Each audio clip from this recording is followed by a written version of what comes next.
is your final warning. It's time for midnight sets in the morning.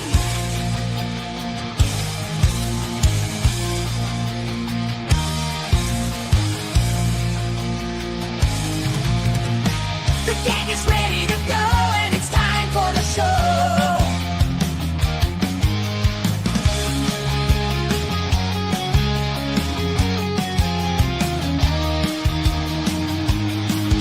It's time for midnight sets in the morning. Good morning. Happy hump day. It is Wednesday. At least last time I checked. I'm Tom Connors. We got boss man Andre. Hi. How you doing, Andre? I'm doing excellent. Coming straight from the sauna. Well, that sounds relaxing. How you doing, Scribe? Doing all right. Good Wednesday, everybody. Hope you're having a good hump day so far. Trying. We also have Chris here. Chris, you could play Professor X since you're bald. Oh, let's do it. Actually, Hey. you wouldn't make a bad Professor X compared to Bryan Cranston. Oh. Oh, is that who they're thinking of now? Or is Well, that that was the another latest rumor. It's like, I am so sick of this. Just because the character is bald, all of a sudden it's like Bryan Cranston. Bryan Cranston. Yeah. Bryan Cranston. It's Yeah, like, you want Heisenberg running the X-Men. That'll be great. Well, wasn't their original idea they were going to take what's his name from Mandalorian or Yeah, the one who's also in Breaking Bad. Giancarlo. Yeah. That's the Gene? one, Yes. Yeah. Well, we don't know if that was an actual idea. That was a rumor. Okay. But we do not know the exact source of that rumor. So that I think he wanted to have been true. If I remember right, That could also be that Giancarlo. he wanted Yeah. to. I mean, Okay. very often you will have like an actor trying to pitch themselves for something Right. to try to get something started. I mean, Scribe, there was like one of these actors who tried to pitch himself for The Punisher a few years back. Forget his name right now. It's embarrassing because I met him. And he was like, that's Paul probably not Chado. going to happen. Yeah. No, I remember a guy made, I forget who he was, but he made like a pitch video trailer of him as Luke Cage before the Luke Cage TV show came out and everything. And he just put it out there on YouTube. And he just did sort of like a little special effects little run of him as Luke Cage. And then there was somebody else. Oh man, who was it that was trying to play? I suddenly forget. But I keep hearing about Giancarlo Esposito as Professor X and Denzel Washington as Magneto and all these kind of things. Oh, wow. Well, listen, I'm not Jewish, but I would do it for scale. So call me Kevin. Well, I'm and again, it's just because they're bald. But here's somebody. It's sad because they've already been in the X-Men, but after seeing them bald, I could see them as a very young Professor X because it's all about the eyes. That's what people forget about. It's about the eyebrows and the eyes when it comes to Professor X. Nicholas Hoult, who's already been in the X-Men. Look at him. And Lex Luthor. Yeah, too And late. he's Lex Luthor. I know. Nah, he's too And old he for was that. almost playing the same Batman. game. Yeah, I know. Yeah, he He's was playing the almost same Batman. game. That's right. Yeah. But anyway, we got to introduce Paul Chado before he has an aneurysm. How you doing, Paul? Thanks. We're too late. I'm Finally. so glad you're here, though, even though it may not seem that way. Yeah. Before he has an definitely- aneurysm. And definitely last, Paul. You're just doing it because of the comment I left on Andre's video. I didn't even see that comment yet. I don't even remember it, but anyway, Thought it was it's very best for fair. last. It's very fair. Like, I'm very, very clear that Graham Hancock may not be right about everything, but I do not think that Sahia was maybe is the best person to be pushing Egyptology and bringing that particular field forwards. No, Oh, and, you're talking and- about that yeah, video? I and- had nothing to yeah, do with and that and one. and Dibble is an arrogant twat. I mean, he really is not a good representative. You know, this is a field where there's a lot of people. It's very difficult to like. Oh no, there's lots. I'm a junior archaeologist. I've gone to digs. So Yeah, that's you know, cool. I have my brush. Okay, then you need to go on Rogan and give archaeology a better face, someone we can root for. There's some really hot archaeology women. That's what he should have picked. There's some extremely hot archaeologists out there. Yeah, There's basically, Laura that's Croft. what like, Rogan. He should have rejected the Flint Dibble on the guy. Flint is- We Flint is- already have one wannabe Indiana Jones in Yeah. Sahia was. We don't need another. No, and in some ways, Graham Hancock is another poser. So we don't need posers from all sides of the argument. That was it took me years to learn to like him. I used to think he was a total con man as well. I'm not saying he's a con man. Yeah, I don't. No, I'm saying I used to think that. I'm not saying that you did.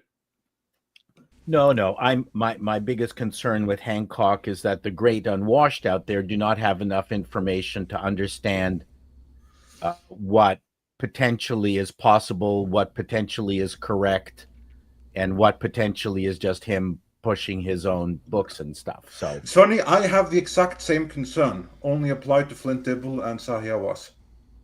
So I think we are in basic agreement. You need like more sources so people are in better position to. But we know that that Rogan does not like experts on his channel. We found that out when Douglas Murray was on. No, I mean, yeah, there's this weird schism now where experts are also not trusted, and I think rightfully so, because they've been wrong. They've been wrong for a long time about many things, which we could point out. But on the other hand, you know, you can't just fill your show with conspiracy theorists and then choose, have them argue amongst each other either. You do need to get experts in there somehow. And for those who wonder what the hell we're talking about. Yeah, exactly. That's in reference to the video we put out the other day about Sahi Hawass, the self-declared king of ancient history and Egyptology, appearing on Joe Rogan and not doing his field any favors. No, the problem is we've all known in that field, and I've got a friend who's an Egyptologist, a very good one. She's great. I had her on my show when we took apart Cleo Blackla. Yeah. She went through the history of Cleopatra, and she's great, and she is an expert on Egyptology. She takes people on tours every year.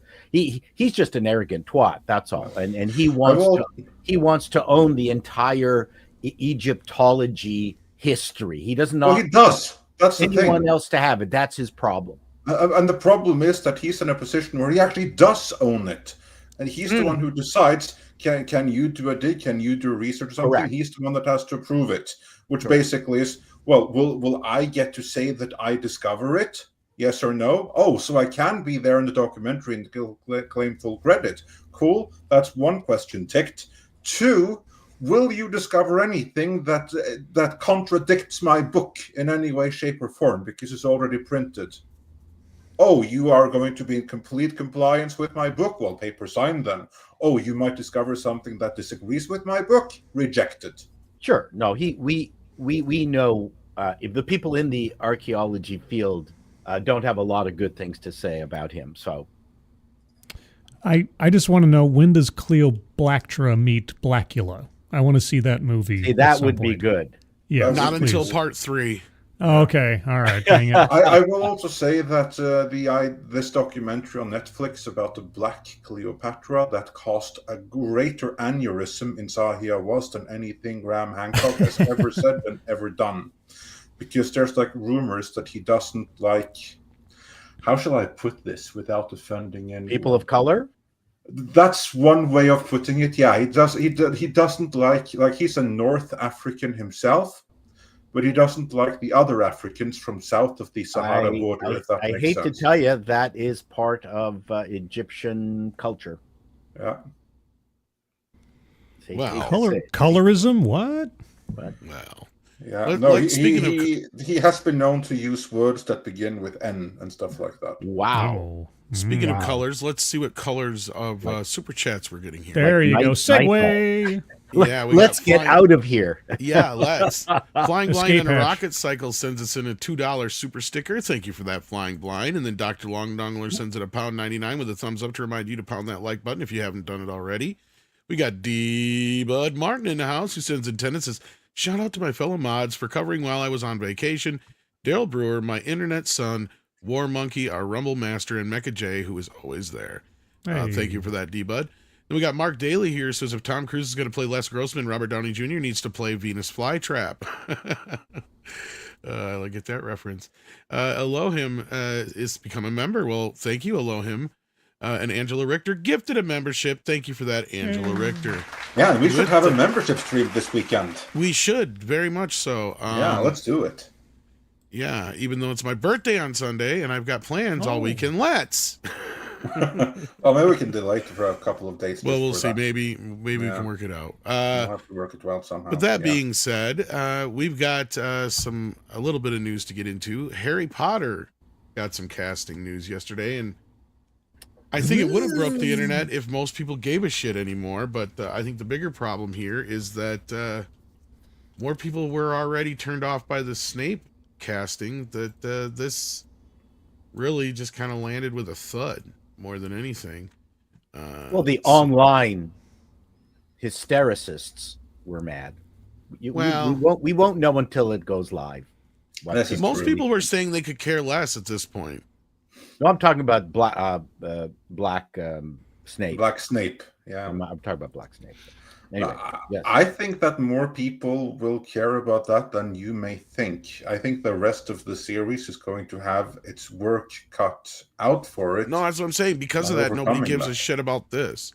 Oh, you're saying they don't care about this news because they've already tapped out. That's what I'm saying. I see 90% of the comments where I'm already tapped out because of Snape. So yeah. I will wait. Yeah.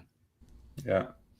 And my daughter is of an age that's like closer to this cast right here. She quite enjoys Harry Potter. Her reaction was a little like, "Who's these posters? There's only one Harry Potter. There's only one Hermione. There's only one Ron. These ain't them."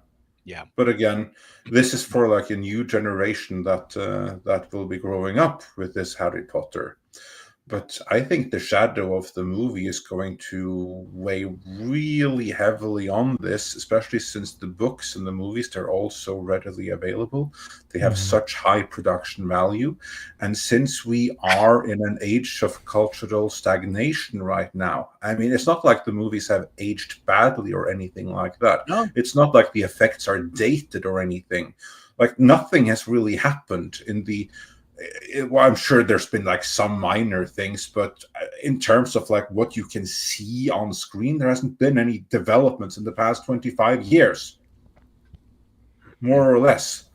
And certainly not something that's like in Harry Potter. Like if you had made that first Harry Potter movie from, I don't know, 2002 or whenever it's from to date, would have looked pretty much the same, exactly the same.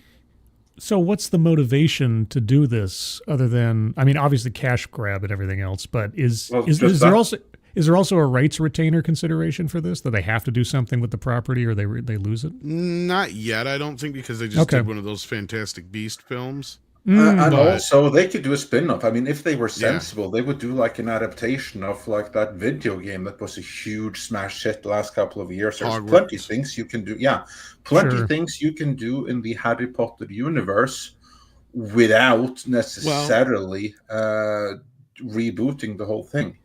I always thought it was stupid if it wasn't for the fact that the cast had to go out and, go after J.K. Rowling. The logical thing to do would be to Cobra Kai this thing, right? Yeah. You have the next generation, and that way it doesn't matter what color the kids are. It doesn't matter because you just bring back a handful of the original people to be teachers and stuff. You know, Harry's now a teacher instead of a student, just like a couple of the other people. You bring in a few cameos from time to time of classic characters that we love and know.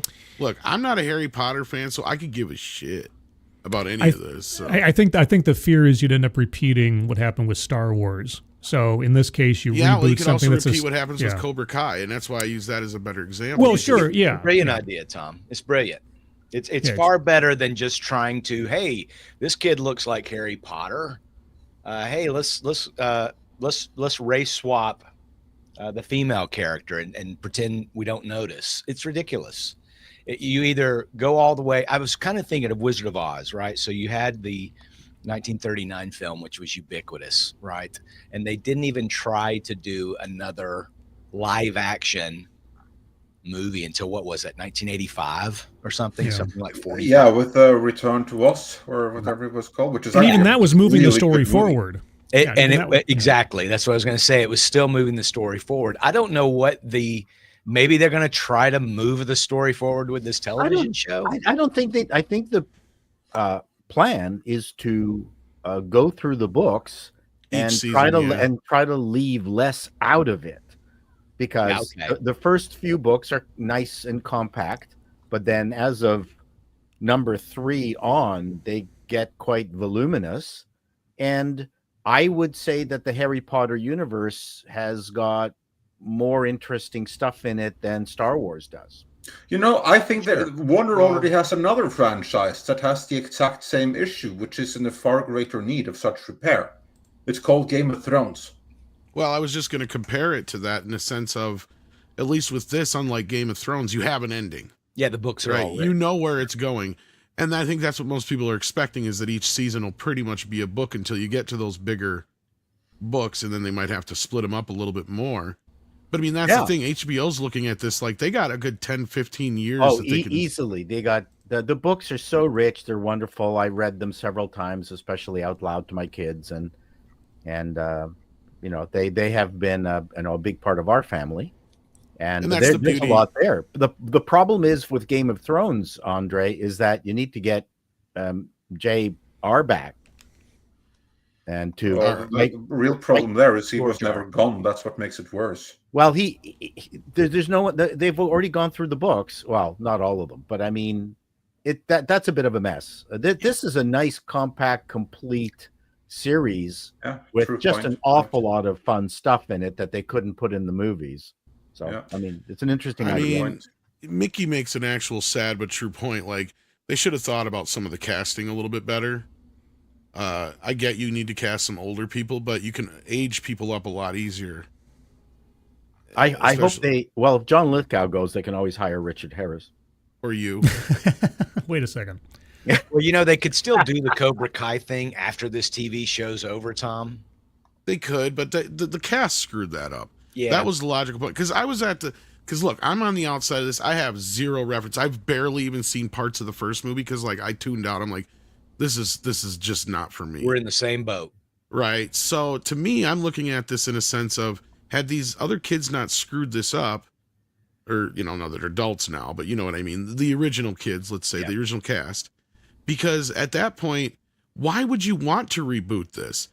I can't remember who made the point. I was on a show, but I think it was one of the ladies on Toxic Femme or something like that, basically had said, you know, like, the difference here is we grew up with these. And whoever it was that made that point is 100% correct. This is one of the few times, regardless if this is based on a book, where you had an entire generation of kids grow up with this generation of kids, like a TV show, right? And that's basically what's going to happen here, but you've already done that. Now you got to keep that original audience plus get the new audience involved. And the best way to do that, since you already have these movies that still hold up, right? Yeah. I mean, they don't look like they were shot anything, 20 years ago, 30 years ago. They're new enough yet, and they take place in a world that's kind of isolated enough that, you don't need to reboot it. And the Cobra Kai move, or I hate to say Force Awakens move, makes more sense here in a sense of you got the adults now teaching the kids, and you can come up with all sorts of new adventures and villains and other things like that. To me, it just makes the most sense. Because this is like rebooting Star Wars as a TV show. Yeah, because what kids, even a younger kid is going to go, because like Andre just said a little bit ago, that's not Harry Potter. Yeah. That's not Hermione. That's and like Paul said, there's a whole bunch of stuff left to mine from the novels that they didn't want to put in the movies, and so they could easily take those elements and put them into a go forward series carrying on from the movies, rather than trying to retread old ground. Well, they're looking at their properties. They're trying to create content for the streaming platform. I was going to say, that's why it exists, right, Chris? Yeah. Because Zaslav said, give me a Harry Potter, give me a DC, give me a this, that. Right. Yeah. And of course, kids, the last movie was 2009. So some of the kids may have been teens when they saw that movie. So now maybe they've got kids. They're going to sign up for this streaming so that they can watch all these Harry Potter shows with their kids. They may be excited thinking, oh, yes, there's going to be more. This is going to be able to explore the books a little deeper. They could do one book per season. Well, that was kind of the idea. But I see this as a mistake because this is almost like that generation Star Wars. Yeah. It is. And they're the last generation to kind of like get something new other than Bluey Right. and Peppa Pig and stuff like that. That generation that grew up with Harry Potter, they're the last generation to get something new that was theirs. The closest thing that the generation has to, and again, this is just me gauging by my daughter, so like my son couldn't care less, but my daughter has something similar. They already have a Harry Potter ripoff of their own, in a sense, which worked like a charm. Wednesday. You can build a whole Adams universe around Wednesday because that just appealed so much to certainly the girls of the same generation that used to be into Harry Potter. Wednesday tickled that same fancy for them. So that's kind of like that generation's thing. What you're trying it's not to my do Addams here, family, but yeah. Yeah. Well, it's not. They don't care about the Addams family. They're in it for Wednesday. Yeah, I know. But you can use Wednesday as a means to introduce the rest of the Addams family and build a whole Addams family universe with Wednesday as a starting point and entry point. You could totally do that. Hopefully, Netflix has something like that planned, because that actually would work. But this is another thing that I'm curious about with this approach. Like, here you take something that was from like 1 or 2 generations ago and you try to repackage it into a new generation right now. So this is the same idea. This is basically doing leftover scraps and recycling that for a new generation. But will they really get into it? Will a new generation get into this when the movies and everything are readily available? Well, the one argument I would say in its favor is that the books are selling more now than before. So someone's reading them. Yeah. I think the one argument against it is they've already shown their hand with their Snape casting that this could be woke or DEI. Yeah, my next question is, which one of these is going to be gay? Yeah. I'm going feel for the like, redhead. you may have had fans of the original books and the films that will tentatively, watch it with caution and then tap out immediately if it's got the DEI stench. So they got to be careful. I don't know why they would even risk it by the casting of Snape the way they did. It really doesn't make a lot of sense. Yeah, and they are gambling a lot of money on this. Tom, if you were to check the private chat right about now, we have a link. It's something that's brought up by the Daily Mail, which is further disseminated by our good friends over at that Park Place, where they have a cost estimate for this series, which ranges from 2 to 8 billion. What the hell? Which is quite a range, I have to say. Jeez. I mean, there's a pretty big difference from 2 to 8 billion. I think that depends on exactly how far this thing is going to run. But that's a big investment there. That's not journalism. I was going to say, I kind of feel like Daily Mail is just pulling a number out of their ass, because they have no idea what this is going to cost yet. And I don't see it costing that much. It's not like it's fucking Star Wars. Right. 75 to 100 million per episode. Well, okay, but let's all remember The Acolyte. Let's all remember all these other shows that they've been dumping budgets into the last several years. Andor, for instance. I want to know where this fucking money is going, because that's what I want to figure out at this point. Because effects. It can't be, because there's no effects in these things. Well, hardly. In most cases. And they shoot most of this shit in front of the fucking volume now. Yeah. So where is the money going? It's not like they're shooting film. It's not like they're burning through film. That. Yeah. In pure accounting terms. Various administrative expenses. I know. As I said, the cost of doing business, I've brought it up before, but look, I don't foresee this. To me, just sounds like they're trying to spell some doom and gloom for HBO. Look, this series may not take off the way they're hoping, but I really don't see them spending this much money on it. Like, it doesn't make any sense. Yeah, what they spent on the Watchmen TV series, about 15 million an episode. Like, I don't know, but I think so. I mean, really? Are they gonna build Hogwarts or what? Maybe they're going to do a Dr. Manhattan on Snape. Yeah, but Watchmen was mostly people sitting in rooms talking to each other most of the time. So then again, this is Hollywood, so who knows? Like I said, they might actually build Hogwarts, because I don't know if you guys heard this. even though Brian Fuller had already built an entire Crystal Lake set, they're doing it again for the new show. It's like you already had one. Congratulations to the Carpenters. They get double the work. Right. And again, I can see some truth to this at the same time, but we don't even know because they haven't even started yet. I don't even know if they're that far along yet, are they? Well, they're far along enough that that they have the cast, which tells me that they'll get started in the next few months here. Mm-hmm. Well, then we'll have a good idea of how much they spend. I don't foresee them spending much more than $5 million an episode. Rings of Power, $60 million an episode. Again, this is just not saying, Lord of the Rings. I know. I'm just saying. Well, Stranger Things spends $30 million an episode. This is like Star Trek, because you're in one place 90% of the fucking time. Okay, I've not even seen these movies, and I can tell you most of this shit takes place at Hogwarts. Right? Am I wrong here? It's a big place, though. Regardless, it's lots of sets. They're spending $20 million on House of the Dragon per episode. But you amortize that into multiple seasons. Like I said, you could just build a fucking school for. Well, and if they're smart, they're shooting these episodes back to back, and saving a little money. Hopefully, let's see. 75 million though. That's not true. That's BS. I don't understand where they're getting this number from. But according to this, I guess, their early reporting says.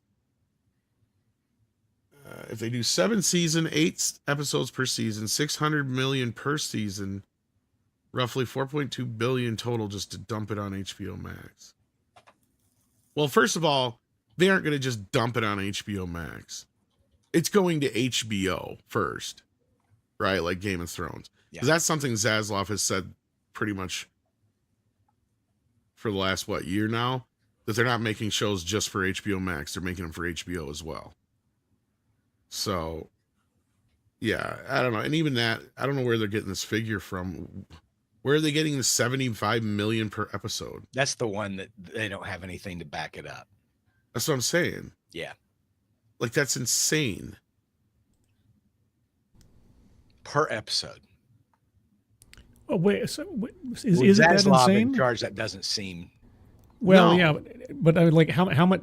Just looking at say Andor, how much of it per episode was Andor? About 20. Was it? Okay, I thought it was higher than that. No, okay. Not really. No, 20, I think the most expensive shows. The number I saw was 22. So, well, is it Discovery still the most expensive show, or what's the most? Is the new Game of Thrones the most expensive show? Most expensive is Rings of Power. Yes. Is it Rings of Power? Yes. Okay. Yeah, and behind that was Stranger Things season 4 episodes. Well, Rings of Power, there's the Fugazi going into that, because that is definitely not going into the production. Well, it was 58 million per episode. This was for season 1. They obviously tamped that down. Way. 58 million per episode. That was in 22. This shit looks like Xena the Warrior Princess. There's no fucking way they're spending that goddamn money. She-Hulk Attorney at Law was spending 25 million an episode. I don't believe it. WandaVision 25. Looking for Loki, that extra press for doubt. Yeah. Well, Tom, just because they spent the money doesn't mean you get to see it on screen. Exactly. That's what I'm saying. At this point, I don't believe this shit anymore. So somebody needs to come in. We need Mikey to go in and audit Hollywood. Yeah. I don't think they would like that, but no, they wouldn't. But this is bull. And honestly, if I was David Zaslav, Bob Iger, any of these guys, I'd be like Tom Rothman. I'd be like, yeah, you know what? Let's figure this shit out. Because why am I spending $25 million a goddamn episode of television that used to cost us $2? Yeah. I don't think that the likes of Bob Iger wants to figure that out too much, because.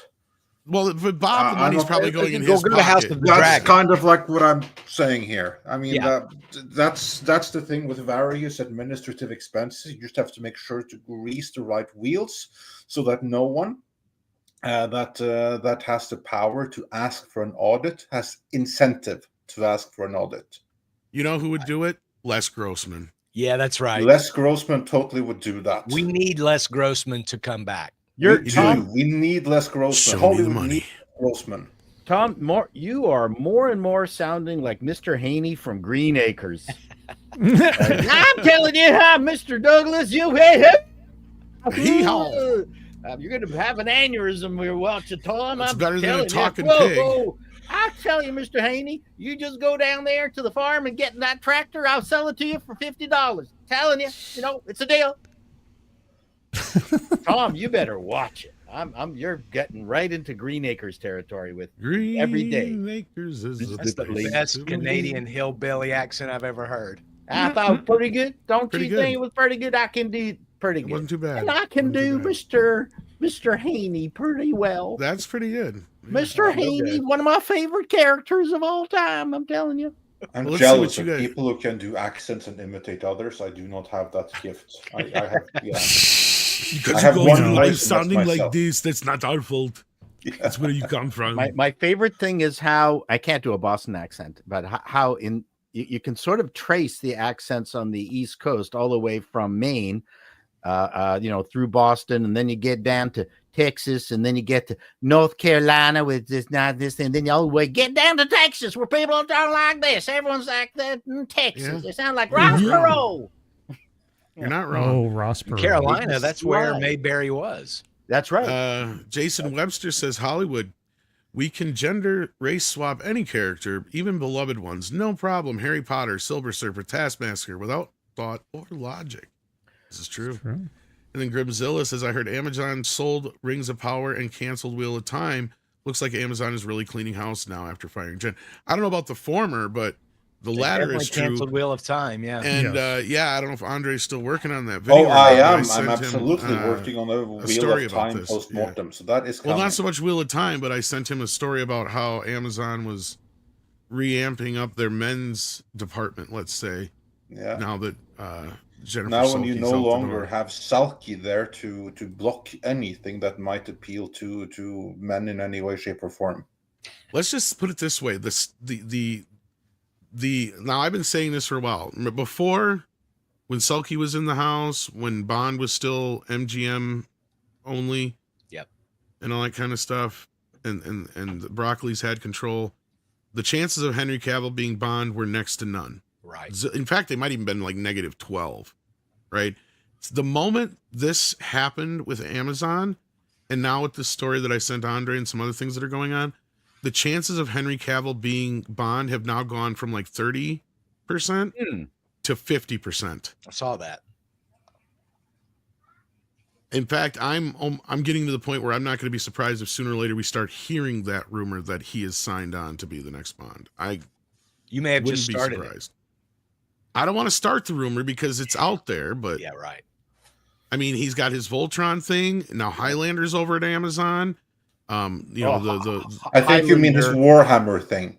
Warhammer. no, he just finished Voltron. Yeah, Oh, he that's did true. that too. No, Oh, yeah, Voltron. Yep. He's going to He be just sort finished of the, Voltron. He's Kurt got Russell of Highlander on the Disney. way. Yep. Yeah, Yep. and then you got your Warhammer thing that's also been in the works. I don't think he'd be a good Bond.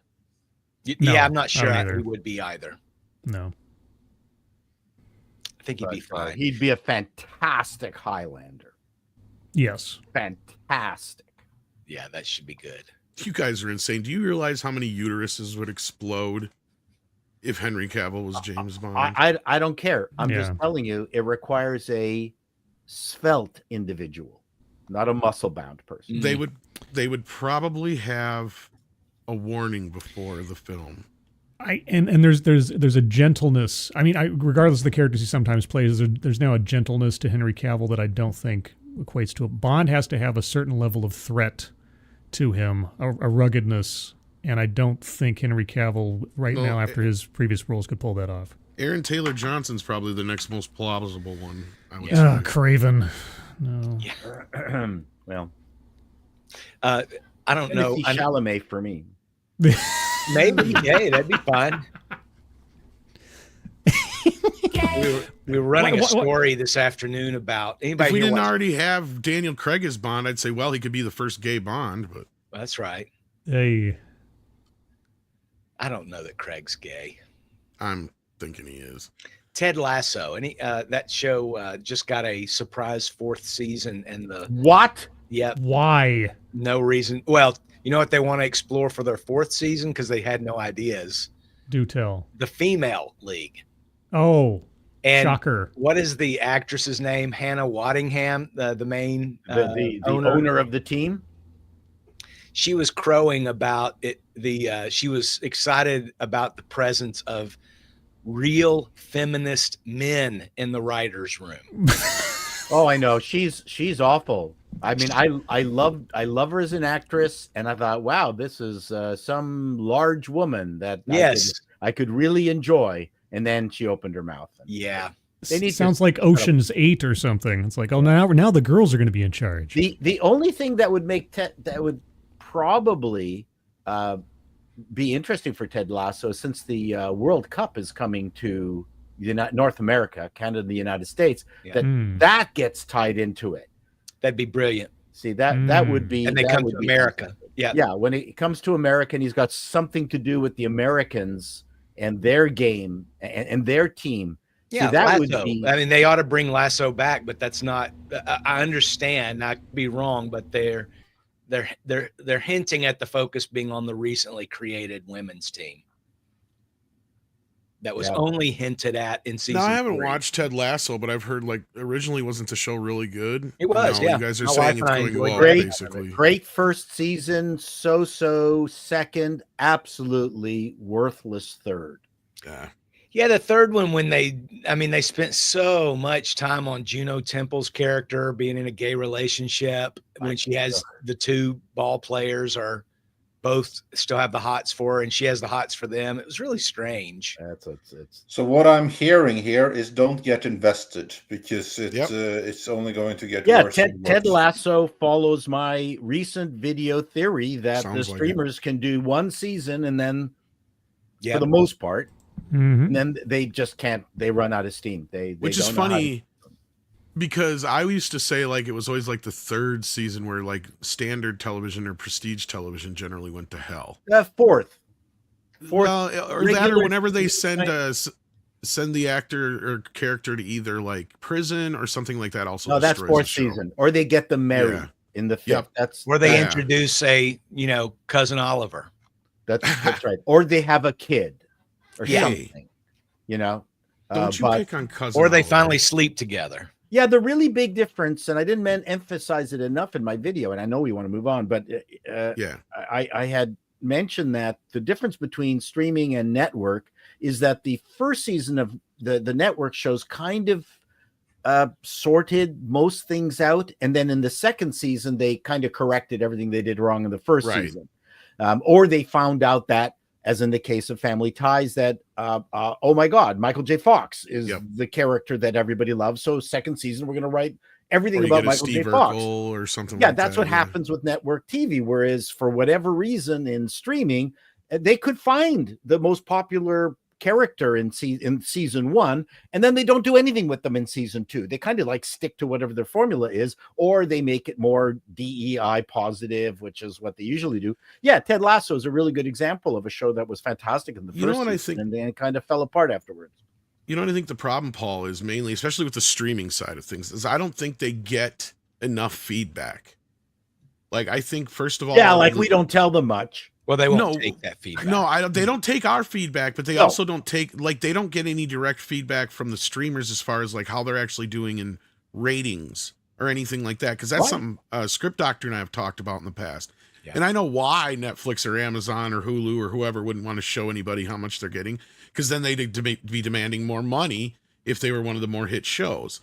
So that's obvious. But that being said, we got a couple more super chats to get through. Speaking of money, Go141 sends in Mexican $20 and says the budget must include lawsuit money and Ozempic. This is true. Best comment of the day so far. Yeah, that's part of like the package for many of the actors, and they get like these no longer green M&Ms. It's Ozempic. Yeah, exactly. I once had to beat a man to death with some shoe once. Needless to say, I got the brown M&Ms, and Ozzy did a great show. Dark King says, breaking news: Pedro Pascal has horrified and disgusted Hollywood by coming out as straight His agent and Disney have already fired him outright. Yeah, I don't believe this. April Fools. April Yeah. Fools. Nice joke there. Pascal would never do that. Never. Dark King says, leave Harry Potter alone. It's time to do a proper adaptation of the Chronicles of Predane? I'm sure I'm screwing that up. A good, complete, child-friendly fantasy series waiting. I'm not familiar with it. Me either. Yeah. No, but probably Dark King is right and he knows what he's talking about, because there are so many franchises out there, whether in books or something else, that are just right before the taking, and this is kind of like what frustrates me. You could so easily do something different instead of going back to the Harry Potter mind. Well, I think that the goal should be to find the next Harry Potter, not literal Harry Potter. It's like they forgot that's how they found Harry Potter in the first place, right? Exactly. Except, in many cases, these IPs are never found. They're accidentally thrust on the public because most studios and publishers are very conservative. We all know that almost every single publisher turned down J.K. Rowling. We know that our friend Mr. Lucas had a very difficult time financing Star Wars. Everyone thought it was stupid. And that's the problem is the stuff that become future IPs can never be predicted. Well, and they've attempted to do Harry Potter again several times. I mean, Percy Jackson and the Lightning Thief and all those other things. Yeah, and so they've tried to find that secondary Harry Potter IP that they can, that young, children's series or something, and none of them have really ever taken off. Well, so. I think whoever architected Wednesday probably scared the living shit out of Warner's, because Warner's was sitting on Harry Potter, this wonderful witchy school franchise thingy, and did nothing with it. I'm sure. So I wonder if the go ahead for the Harry Potter series came from somebody there going, "Holy crap! Wednesday took the Harry Potter school, took Hogwarts." I'm sure it helped, but this, like I said, this was one of those things that Zaslav had on his plate of his, his major was things. Was Zaslav around when Wednesday was greenlit? Around the same time-ish. Okay. I want to say, because Wednesday came out 2 years ago now, roughly. Well, exactly. It came out, so it would have been in development. So like I'm saying, I agree with what Paul's saying. Like they stole the thunder. Like at that point, and that's another thing is I don't really see this Harry Potter series doing as well as they think it's going to, because you guys are right. Like the problem was the Harry Potter craze spawned the Percy Jackson, all that other business stuff too. But it's not abnormal. That's the way they used to do things, as Paul and I have pointed out many times. 90% of the movies that you used to watch were based on a book, whether you knew it or not. Because a lot of times the studios were right in direct connection with the publishers, and they would get their hands on these books ahead of time, and they would option them way in advance. So, like, even Jaws is a great example of that. Like Spielberg saw the transcript for Jaws laying on the desk of Zanuck, and he thought it was about a dentist because he had no fucking clue or frame of reference as to what it was about, because it was just the book before it was published. And he's like, "What's this?" He's like, "Well, this is a movie about a shark." It's like, "Oh," or it's a book about a shark. And we're thinking about optioning it for a movie, and he's like, "Oh," and that's where it all began. And it's the same kind of thing in Hollywood all the time. At least it used to be, but now they forgot that. Instead of that, the books became comic books and video games, and the young adult novels were like a craze for a half a second. But once Twilight and Harry Potter wore off, none of them really worked other than that. Well, I mean, if you go to the New York Times top 5 right now, you can tell that these are all going to be movies. The Emperor of Gladness, Great Big Beautiful Life. Oh, I can hardly wait till those become movies. Yeah, and they're probably a bunch of like they're all women with self Shield of Sparrows. See, now that might actually go somewhere. You never know. Yeah. Yeah. You got to read Times Top 100. It's like women. It's like, okay. Well, every woman thinks she's going to be the next J.K. Rowling now. Well, some British dudes is trying to start a men's only book. I saw that, and everyone's freaking out. Well, he is getting actually some support from the female community as well, though, because I'm trying to remember who it was, because it's a famous author, and he's like, I don't want to read any books about about men from a woman's point of view or something like that. I can't remember exactly how he put it, but I mean, somebody, were books the domain of men? Yes.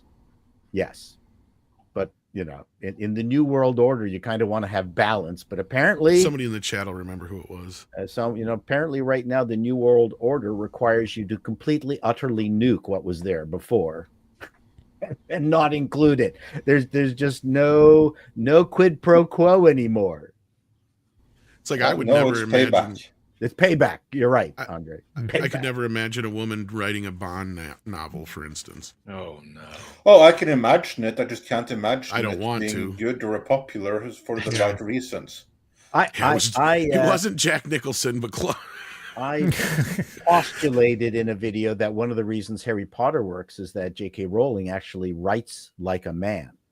Her gags in there are not female structured gags. They're very much the way a guy thinks. Her gags in there are fantastic. Her juxtapositions are great. All the drinks that she has, the way they've named them.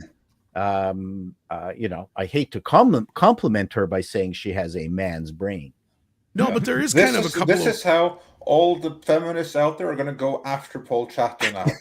Yes. And he means a proper man's brain, not the fake one. That the biggest female writer of all time only did so because she has a man's brain. I believe so. That's she writes like a man. Well, there's a few directors I could think of the same way. Penelope Spheris and what's her face from Laverne and Shirley. Penny Marshall. Penny Marshall. Yeah. Yeah. Penny Marshall directs with the sensibility of a male comedian. Absolutely. 100%. And there is a difference. There is the people that are trying to pretend that they think they know what men are like and talk like. But I hate to. Gary Marshall may have had a thing or two to do with that. Sure. The gene pool was good, but also if you read female Jewish comics of the time, they have a really sharp dagger-like sense of humor similar to the male comics of the era. I mean, look at Joan Rivers, right? Yeah. You're just not getting female comics like Joan Rivers, and I think that has to do cultural. There's a cultural sensibility, anyways. And I have to just say on behalf of all the feminists, I have to let all the men in the panel know. Remember what we learned in the conjunction with Ghostbusters 2016. Women are funny. Get over it. No, that's right. No, only certain women are funny. Not every woman is fucking Lucille Ball. Okay, none of them were in that. Not all men are funny either, right? So that's right. Remember when everybody was like, "I can't see Liam Neeson in The Naked Gun," and we had to tell everybody, "Oh no, he actually has a sense of humor." He does. Yeah. Penny Marshall. No one gave her a chance, and she was one of the best. She did Big. Yeah. I mean, holy smokes, what a unbelievably talented director. Now, she would have done a great job on Cocaine Bear. Absolutely. 100%. Oh my gosh, 100%. Unlike the woman who actually did direct it. Yeah, who clearly, I thought, maybe she does have a sense of humor. This is going to be good. No. Catherine Bigelow she does kind have of a sense of humor. It's just not a good one. Yes. Yeah, she has a sense of humor that works for certain things, just not Cocaine Bear. She thinks all her jokes are funny. Exactly. Oh, yeah. Catherine Bigelow did great. Let's keep very moving funny. here. Catherine Bigelow is hilarious. We got okay. Earth Real Warrior? Ethereal Warrior? Okay. Yes. I knew it was something like that. Sorry about that, Ethereal Warrior. Sends in 5 to say, today's my birthday. Tom, can you hit me with the most Captain Kirk happy birthday? Private parts. Love you guys. Awesome. Oh, so Bat Tom gets to sleep in today. We're bringing out the shot. You didn't specify if you wanted young Kirk or old Kirk. So you're getting old Kirk. Since you're getting older. Happy birthday, my friend. And many more journeys, hopefully. Hopefully you have a great adventure and a great day. Priceline.com. What a beautiful man. Yeah. My favorite Canadian, too. Second only to Paul Chateau. A Montrealer. Indeed. Happy But he birthday. blocked me on Imperial. Twitter for some He reason. blocked me there too, but I think it's his minions. I Yeah, think you're so. right. Yeah. Ultimate Metal Forever, or Ultimate Metal Ever, sorry, sends in £5, says, happy 21st birthday, Tom. How did you know it was my 21st? That's right, I can start drinking now. Thank you for that. And then Big Gator 5 says, Tom, your Cobra Kai suggestion for Harry Potter is a great idea. That's why Hollywood rejected it. Happy hump day. Yeah, you're not wrong. Honestly, I wouldn't be surprised if they hadn't already thought of that idea, but the problem was the actors speaking out against J.K. Rowling put an end to that real quick. There was no way that was going to happen at that point. No. And they screwed themselves out of probably what was a massive payday because of that. Oh, none of them are hurting. There's not going to be any tag day for that cast. No, they have all the money they need for this lifetime and 2 more. I don't know about that. Not most of them are really working anymore. But anyway, Flying Blind on a Rocket Cycle says, Green Acres, modern day Hollywood is the place for me. Fraudulent spending as far as the eye can see. You're probably Nice. not wrong. Not bad. Greatest theme song of any television show ever. Close. That was Pretty good. Yeah. Mm. I would say maybe the Beverly Hillbillies. Oh, Beverly gosh. Hillbillies Yeah. is really Yeah. good. Someone, Both of those story were about a man and named Gilligan's Ted. Island. And Gilligan's don't forget Island Addams too. Family. Poor mountaineer barely kept his family fed. And you're all Then wrong. One day he was What? No, No, The we're best TV show theme of all time. Yes, you are, because it's na na na na na na na na na na na na na na na. You know what? Batman. It's actually very difficult to disagree with that. That may actually be. not. I would vote for Yeah. Dukes of Hazzard. Dukes of Hazzard is good, but I mean, as far as like, if everybody knows from any language, all you got to do is go na na na na na na na na na. It's the Batman. That is pretty instantly recognizable. Yeah, that's There true. can True. be no arguing that. Yeah. Chris Hemsworth is high on the short list of candidates to become the new Bond, says Jason Webster. Is he really? I haven't Would heard they his do name An at all. Australian? Australian Bond. They've done it before. No. they've done it before. Well, Yeah. okay, Lazenby, but still, he was a one. No. This, It I'm should just be- saying I haven't heard his name. This is the I've first not heard time. it. First I've This is heard the it. first time I've Yeah, heard of I it. hadn't heard that one. Well, it's something I actually could believe. I could see it, but yeah, again, he may be too big for Bond, even bigger than Cavill in a way, because I don't know. Because Cavill's not as tall. I mean, he's tall, but he's not as tall as Chris, is he? At least they No. don't seem. I don't think so. I don't think he is. Dark King says Chronicles appeared in Pride in, however you say it, includes Black Cult. Oh, okay. Okay. I say it kind of sounded familiar. Okay, Dark King makes sense with your there you go. Ah, okay. Oh, there we go. Oh, now even cauldrons have to be black. When's it going to end? No. Yeah. Well, it's a Hispanic cauldron. They're gonna race swap the cauldron, aren't they? Yeah. Yeah, that's one that Disney I think's been sitting on for years. I don't know if they still own the rights or not though. Yeah. DCB Titan says Chronicles of Prydain, Prydain, I think is how you actually say it. Sorry. Is a 5-book series. Book 2 is The Black Cauldron, which was adapted by Disney, correct? I remember Yeah, I'm not liking sure it. I if they can't remember the still- movie though. It's good. I can't- Don Bluth worked on it. Tim Burton worked on it. It's much darker than most Disney movies, which It was is. a nice change. Yeah. It's more like a Don Bluth film than it is a Disney film. Yes, it reminded me a lot more of sort of like a Secret of Nim, to sort of like that adventure and darkness and sort of underlying sort of menace, which you should have in fairy tales. If I remember, it was the movie that came between Don Bluth and Disney and a bunch of the people that he took off with, if I remember. And then he kicked the shit out of them to Little Mermaid. If I remember correctly. I It's think like that's All about Dogs right. Go to Heaven and a few of those other ones. just knocked Anastasia out was the a park. really good movie. Oh, My man. daughter loved that. Still good. Yeah, it even had Christopher Lee as Rasputin, didn't it? Was it Christopher Lee? I think it was. It was some good, scary stuff, and you got to learn about, Russian history. Yeah. I think it was Christopher Lee as Rasputin. No, we can find out real quick.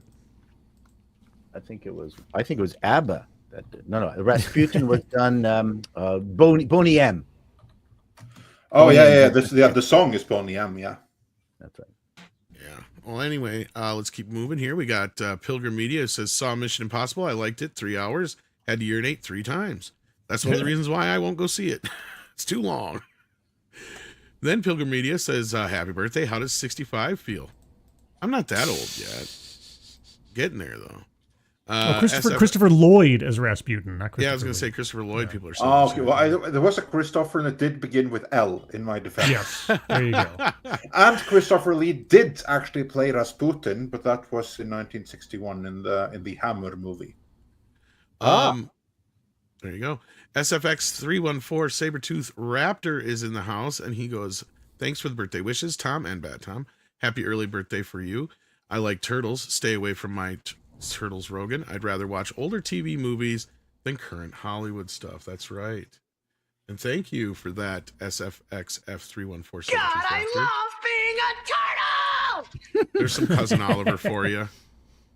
That's why I won't allow any bad Cousin Oliver talking in this house. Well, did you see what he posted with the Turtles logo the other day? What did he I'll post? share it in the private chat. You might Sweet. change your opinion. Robbie Riss did what now? Well, in that meantime, I see Les Grossman's in the house. Yeah, let's get into it. We actually have some audio from the set. We are the gold standard. You're back there in Hollywood making movies right now because of us. Because they believe in us and what we're doing. I'm on the phone with every studio at night. Insurance companies. Producers. See, it sounds like he's already getting started. So yeah, this news came across the other day or yesterday or whatever it was that, and this is something that Tom has talked about for a while, about bringing Les Grossman back in some way, shape, or form. And I guess he's been talking to Christopher McQuarrie about it. And they've been talking about how if he should be the star, if he should be a supporting character. They've been talking about some funny bits and plot points that could be a part of the story. But what do you guys think? Do you think a Les Grossman film is the right move for Tom Cruise? Let's start with Chris, since he's got the icon up there. It's an obvious win all the way. This is what movie making magic is all about. And I think it'd give Tom an opportunity to really kind of cut loose on what he's been dealing with his entire career. I need you to do me a favor. Take one step back and fuck your own face. Tom, Jesus you know Christ, every a line. nutless monkey can do your fucking job. We need to swap avatars, son. Some of the greatest quotes in movie fucking history. Excuse me, who the fuck are you? I'm the writer. Oh, well, thank you for your service, but with all due respect, shut the fuck up and let me do my job. I will also say that Tom Cruise has some great roles behind him. Yeah. But his greatest by far is Les Grossman. Yeah. And hell yeah, bring I on don't a know. Les Grossman movie. Bring on 3. Yes. I'm going to be the contrarian here. I don't think he's a leading character. I think he only works as a support, as a break in other events, because that's where he has the most impact. If he's the entire show, it'll get old pretty quick. I think he needs to have something to react to, and it needs to be a story that he's supporting in the background. I think that's why his appearance and his role in that movie became so memorable, is because he wasn't the main attraction, but he was the distraction from other things. I think you could do it with sort of a Huey Campbell from The Boys type of show, you know what I mean? And let and the Billy Butcher, of course, would be the Les Grossman or even something else, but a huge character in the film that they react to. I agree with you. We don't need to get into his motivations and Yeah, you can't really make him the sympathetic character. You can't. No. He is an antagonist, and once you try to do that, it's going to be, the Weinstein story or something Well, like that. 'Cause here's the problem, and this is my personal prejudice, is that I hate showbiz stories and movies. There's no gravitas. We don't care about somebody losing a job. We don't care about an actor that doesn't make an audition. It's a fantasy make-believe world, which is why I think The Agency with Seth Rogen sucks, independent of the fact that Seth Rogen's in it. So it's just, I don't think anyone cares. It's not, Les Grossman's character was fantastic. Yeah, they could maybe redo a fake CAA and go through the history of CAA and how rapacious they were as a agency, and he could be at the top of the food chain. But yet again, oh no, you didn't get my primo table at La Strada. I mean, no one cares about their lives. That's the problem. I know how you can make this movie work. Hmm. You have this be like, I'm not going to tell, I can't say in detail exactly how to do it, but like what it needs to be, in a sense, is the roast of the last decade of woke Hollywood. Yeah. It needs to be the roast of DEI. It needs to be the roast of the MCU or the MCU. Yep. It needs to be the roast of girl bosses. It needs to be the roast of using terms like cis. It needs to be the roast of streaming. It needs to be the roast of lockdowns. It needs to be the roast of strikes. It needs to be the roast of getting behind one political candidate with everything and getting it fucking wrong. Yeah. It needs to be the roast of Hollywood for the last decade. I mean, Tom Cruise, he has done a lot. Like that audio clip we just heard, where he was like freaking out at someone that was like breaking restrictions on set. He was right. No one should come after him for that. There's plenty other reasons to go after Tom Cruise for, but not that, because he was right. And Top Gun Maverick was the movie that Hollywood needed at the time. Just like Stallone was like the guy that brought action back with Rambo and The Expendables. Tom Cruise is someone that really needs to put Hollywood in its place. And I think that the way that you do that is two ways. One, you do it the roast of Hollywood. And the second is that, Scribe, I agree with you completely. Les Grossman cannot have a traditional character arc. He cannot be taught to be mellow or something like that over the course of the movie, which is why you need to take the same angle as was done with Dread, the 2012 movie with Carl Urban. You know what happened there? You have the same problem. You basically have a character, Judge Dredd, who doesn't go through a character arc in the movie. He's supposed to be the lead, but he cannot have a character arc because that goes completely against the character. So what did they do? How did they solve it? Well, they introduced Cadet Anderson, and she is the one that has the arc. She's the point of view character, whereas Dredd is just there and reacting to things happening. So it's about Les That's Grossman's assistant, most likely. Exactly. No, so I keep thinking Swimming with Sharks. If you remember seeing the movie Swimming with Sharks, Kevin Spacey's character doesn't really go through an arc, but he's in the background. He's the antagonist. And that's about how you got to do it, probably. Yeah, the only thing that I'm kind of stuck on is the fun of Tropic Thunder was you had all these actors ending up in a quote unquote real situation that they were pretending, etc. So if Les Grossman, and you don't necessarily want to repeat history where Les Grossman is just doing the exact same thing as last time. No. So what is the meta story that Les Grossman is going to be interacting with? I have an idea. That's the puzzle to crack. I have an idea. and here's how you kind of do all the things that you guys are talking about. And that is, you basically make it a Tropic Thunder sequel. And in a sense of not necessarily like a direct sequel, but what it is Ben Stiller's character is trying to do his big comeback, and he's making like a big Mission Impossible movie, whether it's another one of the character that he did in the original movie or what. But that's the thing where it's like completely over budget, and Tom can probably put in a lot of stuff that he's dealt with the last two Mission Impossible films, plus all the things Andre just said. Plus you can even bring back, Matthew McConaughey's character in that sense. Then you have Ben Stiller there trying to like make his comeback into Hollywood, and Les Grossman is the guy that's standing in his way. And you bring all that stuff into a head as far as like how Hollywood has been turned into a big bunch of fucking wussies. Yeah. Right? Like everybody's striking left and right, all this other shit like Andre just said. And Les Grossman's the one who comments on that, because here's the problem you have is you can't have him be a hero in your film, because this character was willing to kill each and every one of the characters from Tropic Thunder and had no qualms about it. You know I what would be also great? know how Oh, you sorry. begin the movie. You begin by him making his comeback after being Me Too'd. That's what I was going to say too, Yeah. Andres. He's just come back to a studio and he's like, "What the fuck are you doing here with all You, this?" you know, shit? Like, you know, it'd be great if it was something like they take Ben Stiller. It's like, okay, so you're going to be a spy, okay, and we're going to drop you into this thing where you're just being a spy, and then he's got like 3 people in his ear telling him how to behave like a spy for the modern audience, and then of course Les Grossman comes in later and says like, no, and so he gets like conflicting ways to be masculine in a spy situation, except he's actually in a spy situation. He just doesn't know it.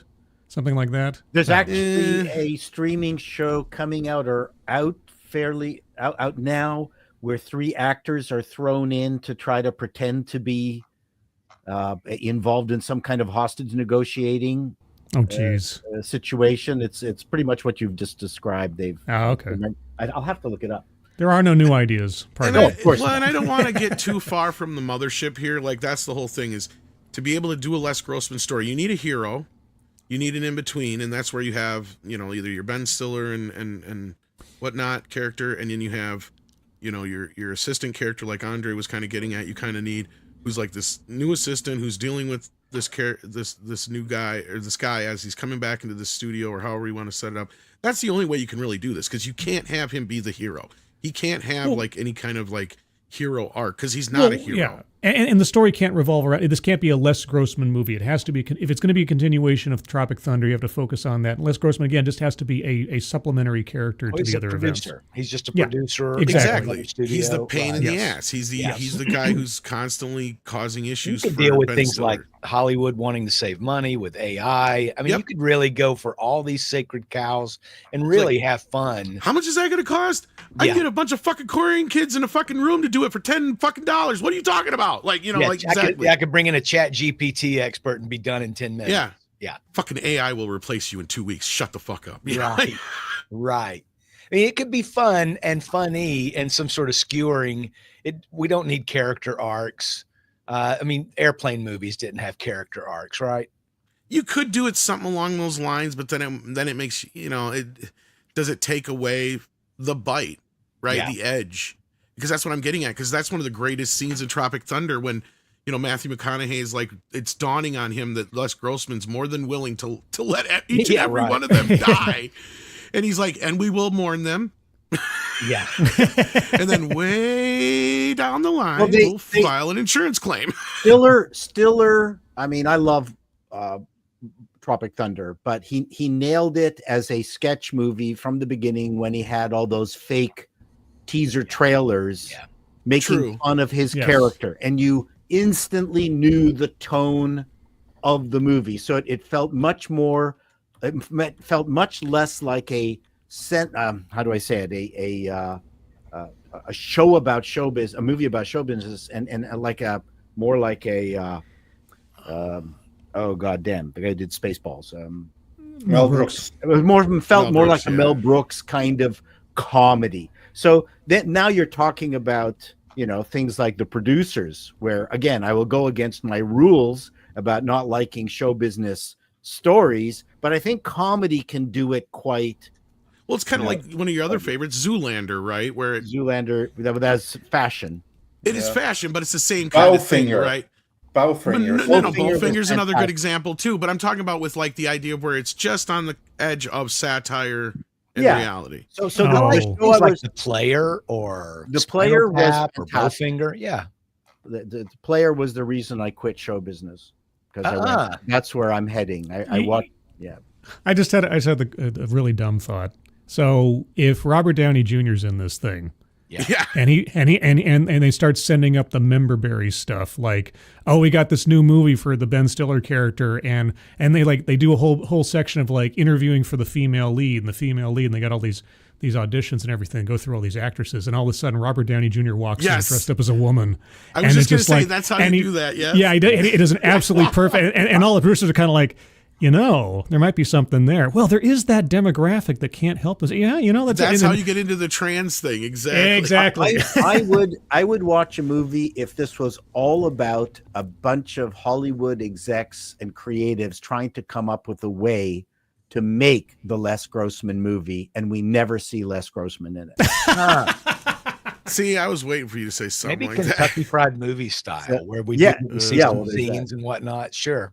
So just so you know, the movie that I was referring to that had actors, improvisers, is called Deep Cover. It's on Amazon with Bryce Dallas Howard, Orlando Bloom. Haven't heard of it. And the guy and the assistant who was in Ted Lasso. But it's very similar to Murderville, right? That's kind of already been done. You had a bunch of actors pretending to be criminals to try to help the police. So, but yeah, well, I would love it if, and the thing is with my idea for Les Grossman is that you don't see Les Grossman, but you do have people talking with Tom Cruise, like trying to see. So that would work as a skit maybe for a show, but I don't know if it would work as an entire movie, Paul. If the movies are as crappy as they are now, I can guarantee you I can make it just as crappy at the very least. It's a low bar, son. And I'm there. Call me low bar chatter. I just think that since, like, I mean, I guess that to me, it just makes the most sense to do something with Stiller's character, since he was the one who probably owns Les Grossman in the end of the day anyway, I'd imagine. Yeah. Since he created it probably for Tropic Thunder. Well, and truth be told, Tropic Thunder kind of petered out at the end when it got into all the fighting and the big boom stuff, but it was so good up to that point, I forgave it. Yeah. Well, and that's the thing is he's clearly, and I'm surprised that Tom was, had a sense of humor enough to allow Ben to basically make fun of him in that movie, because he really kind of is. He's making fun of all the kind of actors that he had to deal with, and specifically, when he was on Platoon, which I think Tom also worked on him with, funnily enough. Oh, as far as I understand, Cruise had all the input in the world and excitement to play this character. He said he had to have big arms with hairy arms. He wanted to dance. It's based and all on that stuff. Silver and Weinstein and a couple other guys that he knew, and yeah. But again, none of these guys that I just mentioned are anybody who I would put in a heroic role of any type at all. No. I love the fact that McConaughey took the role. In many ways, he was my favorite insert. Well, that's kind of why you need him back, because it's their camaraderie, right, that makes it work so well. That's right. I'll get you the VCR. Yeah. I bet they would all be game for it, too. I mean, if it was a funny script, I bet they would all be game. Well, yeah, and I do agree. Taking taking a piece out of Hollywood for its DEI and wokeness, to me, is the obvious way to go. Yeah, and that's where you have it. Is like this movie has ballooned, like the last two Mission Impossible has, up to this astronomical budget because of all the bullshit that's going on in Hollywood. Yeah. And Les just goes nuts. It would be funny if Les is working on a Mission Impossible sequel and he's screaming about the budgets. That's what I'm talking about. That was my point from the start. Is that Tom can actually channel all the shit that he's had to deal with now for the last couple of years. How fucking much? Yeah. So it's like, I get a room full of Koreans to do it for $10, you fucking idiot. Yeah. And the reason that Tom Cruise is the right for that is when you look at like how he was roasting like the lead character in that movie, he was roasting himself. Yep. Yeah. That's what I was saying. That's exactly what I was getting at, Andre, is that he had that he allowed Ben Stiller that freedom. Yeah. That Ben did not feel like he had to, because you could totally tell that's who Ben's making. His character is clearly a stand-in for. Yeah. Even though he's basing a lot of his shit on Charlie Sheen and a few other people from Platoon, it's still Tom Cruise at the end of the day who he's kind of basing his character on, just like Jack Black's kind of parodizing or satirizing himself and Eddie Murphy and those kind of guys. And, and of course, Robert Downey Jr.'s like your what's his face from My Left Foot and all that stuff. Daniel Day-Lewis types. Right. Oh man, I can see it now. It's like, okay, so Les, this is the movie, right? It's called Day of Reckoning, right? clear. And it's just 24-hour long movie. 24-hour long movie. Yes, it'll be the greatest movie ever. It's a $500 million budget. What? I'm going to split it into 8 parts. Yeah, exactly. If Mel Gibson's directing, fine. I think it's clear that Tropic Thunder has had a profound effect on all of us. Yes. I think it has. Yes. Yeah, Indeed. Tropic Thunder to The Search for More Money because Spaceballs. Get it? Yep, Yes. exactly. Precisely. I would watch it. I don't care. Yeah, but I mean, Andre's, you know, you got to kind of have it be like his comeback, almost like the Tom Rothman story. Yeah. Yeah. Exactly. That's what I mean. It has to be him coming back from being Me Too'd and then roasting all of Hollywood, everything they've been doing for years now. Exactly. Yeah. Yes. Only That wasn't he has an Me Too'd by a excuse woman, from but- because he was away being Me Too'd. he wasn't Me Too'd for like any like assault or anything like that. It was because he called a trans person a nutless whore or something like that. Something like that. He Me Too'd when he refused to continue a relationship with a woman that he discovered was a man. Nutless whore. There we go. All right, let's see what you guys are talking about out there in the chat. We've got Pilgrim Media says, I saw... Oh, we got this one already.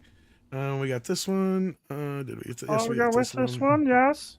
We didn't get this one, though. Detailed Devil says, well before films out, tried to read Harry Potter books, seemed amateur, stopped reading, prefer the flicks. J.K. Rowling is no Le Guin. Okay, there. Ursula K. Yes. Doubt series satisfy anyone. Yeah, I don't know if this is the right time or place for this. You obviously did not read it to kids. Your kids. You may not have been the right audience for it. Tipping Barnes says, happy birthday, Connors. May the wind blow through your hair. I know, it feels so good. Especially when I have my pants down. Then Pilgrim Media says, will Fantastic Four be box office bomb? Trailers are bad.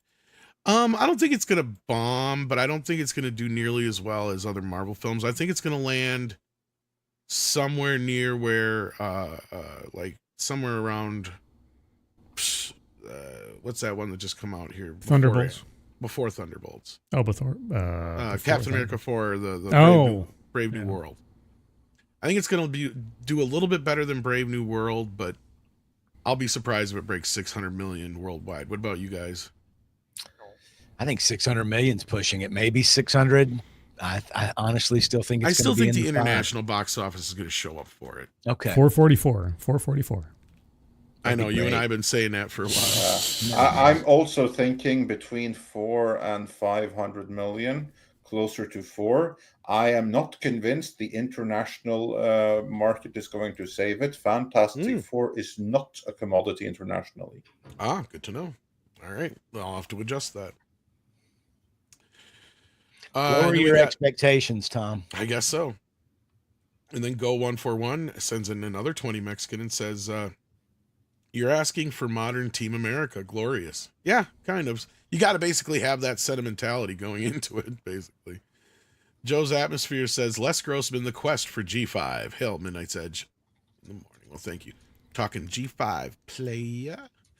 The Z sends in to Australia and says, Google Trump singing Green Acres, thank me later. Oh, no. Oh, boy. I'll have to check that out here. Henry Cavill is 6'1". George Lazenby and Timothy Dalton are 6'2". Sean Connery is 6'3". Chris Hemsworth, height, okay. And Daniel Craig is 5'10". Yeah, I knew he was a shorty. And thank you for that, Jason Webster.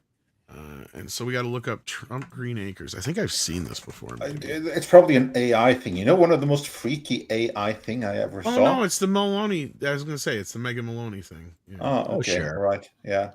No, because I saw like an AI thing of like Trump singing a song in Norwegian in my language. Oh, nice. So it was his voice singing in my language. It was the freakiest thing I've ever heard. He sounded like my uncle. Yeah, this is from Donald the Emmys. Trump and Will and Grace's Karen Walker. How old is this? This is a long time ago. It's pre-election. Oh, yeah. Long ass time ago. Green acres is the place to be. Farm living is the life for me. Land spreading out so far and wide. Keep Manhattan, just give me that countryside. Yeah. York is where I'd rather stay. Get a lunatic smelling me. Just adore penthouse view. Don, I love you, but give me back in the mood. Resolute Germ believes that's from 2005, which is probably Yeah, right. it's the Emmys from 2005, back when The Apprentice was still on. Yeah. You had to love Eva Gabor. And then we've got Robert, who says a Les Grossman movie would be a hit if it was about Steve Martin playing Bowfinger, making a film for Grossman. Get Steve Martin would be amazing. Yeah, that's kind of where we were headed, Robert. So yeah, I totally see where you're. Yeah, yeah. Bowfinger sort of great fucking movie. Skirted the edge of my tolerance for showbiz movies, but it did a good job because of some brilliant. I mean, Eddie Murphy was just fantastic. Oh God, he was that was a robbed. brilliant movie. He should have got an Oscar nomination. For I would say so. That was a tough role. Well, it was the most non-Eddie Murphy role he's ever done, even though he's playing two roles. I mean, he's playing a version of himself and an idiot. And then Jiff. Jiff is just Jiff. Wow. Yeah, I agree. Yeah. It even took on Scientology. I can't remember. Yes, with the what's his face's character from Superman. Yeah, with Eddie Murphy. Eddie Murphy's character, he was a Scientologist. The Mindhead stuff. Yeah. Yeah, because it was the Mindhead where he had like the personal auditor and everything that told him what to do and everything. I can't believe I forgot the actor's name. God darn it, the guy who played Zod. What's his name? Sod. Terrence Stamp. Terrence Stamp. Thank you. Stamp, yes. He plays the head of the Mindhead thing. Yeah. Well, not the head of it, but basically he's the guy who's like the personal. Well, he's Eddie Murphy's guy. Yeah. Yeah. But like, I love that fucking movie. And Terrence, I don't think it made any money. Yeah. No, it bombed at the box office, sadly, and they didn't know how to market it. They didn't know what they had. It's a too inside baseball movie. That is a movie for people from Hollywood. This is true. This is true. It absolutely is. I mean, it's kind of like I like imagine a movie about plumbers going through the technicalities of like which wrench to use. Well, what's sad is when it failed at the box office, I thought for sure that this was going to be the time the Academy was going to go back and remember that comedies can be good. And I thought it would actually get some nominations. I was so disappointed when it didn't. Because I thought Eddie Murphy, Steve Martin, and the movie itself, if not for Best Picture, should have been up for Best Screenplay or something like that. You know what I mean?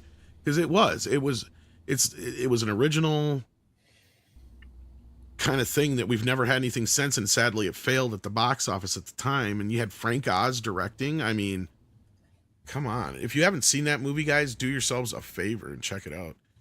Pilgrim Media says, will the sex bots in 2040 be able to Me Too guys? Probably. Mm-hmm. They will say they were Me Too'd back 20 years ago because that kind of like defeats the purpose of them. But yeah, I already did a TED Excellence where they were complaining about people sexually harassing chatbots. So yes, it's entirely possible. Yeah. Sooner or later, that's ridiculous. We are. Wish I was kidding. I'm not surprised at all. So, Chris, anything you want to plug? Over at bleedingfool.com, you can check out that Ted Lasso season 4 news. It's on the at the top of the page at bleedingfool.com. You can follow me at Chris Brawley on X. Awesome sauce. Scribbles, what you got going on? Well, it's yesterday I had my latest episode of DEI Death Watch, taking a look at all the interesting things happening amongst the diversity, equity, and inclusion places, whether it's colleges, the Pentagon, or elsewise. And then tomorrow, 6 p.m. Pacific, 9 p.m. Eastern, will be TED Excellence with TEDx Bingo, taking a look at another strange TEDx topic for consumption and thought. And not quite sure what I'm going to do yet. TEDx drops a big block of these things every other day or so. So I'll find something interesting or questionable, and we'll take a look at it tomorrow. Sounds good. Paul, you got a video out? You got some more coming up? TV Guide? Yeah, TV Guide is in production. So that's happening this week, hopefully. And I've got a video that I came up with. How come streamers' second seasons always suck. And that's actually been doing very, very well, and lots of great commentary and good suggestions. And as always, there's stuff that I think about afterwards, after it's done and published, that I wish I'd put in when I did it. But that's why you do a sequel. I'm not as smart as some other people out there. So that's live right now. So I invite you to go to Call Me Chato and awesome and enjoy that. And looking forward to a TV Guide video for my birthday. When's your birthday? Sunday. Hey, Sunday, I think, right? Sunday. It's Tom's birthday. That's right. We got clowns. We got bears. I am finishing the recording of it tomorrow. So sweet. We'll I think one of the last ones you did, because you for a while there, like I think you had said, you had kind of had its pattern, and I think one of them ended up dropping on my last birthday. Close to it. So I think I remember saying something like that last time. I'm like, oh, I get a TV. Well, 1988 is coming, so I enjoyed. That's an interesting year. So yeah, it is. All right, well, Andre, I know I would be on a fanzine later on. I don't know if George is having a show or not yet, so maybe I'll be there. If not, Andre, I know we got a video dropping at some point. Speaking of Tom Cruise, yeah, we do. You tell me when you get the update, but we should have a video before long here. So over the course of the evening, we will have a video pertaining to Tom Cruise. So please do check back for that in case you don't get notified. And also check that that you are indeed still subscribed, and if you're not, maybe do subscribe and make sure that you get notifications. Oh, and speaking of subscribing, do check out Midnight's Edge After Dark. It is a separate channel. We do stream on there every Tuesday, Thursday, and Sunday nights as well. So till next time, kids, take care of yourself. Let me double check Rumble. I forgot to. Yeah, and while you double check that, don't we have another major retrospective coming soon here, Tom? If I ever forget or remember to get started on it again, yeah. Yeah, because the audio's been done for a little while. I know. And every time this is not even a joke. I have tried to start this retrospective for Constantine no less than 5 times now. And every time I sit down to start, you send me work or something comes up. It's cursed. It is a cursed project at this point. Cursed. Well, let's try to get it out before Constantine 2 the movie comes out. Let's try.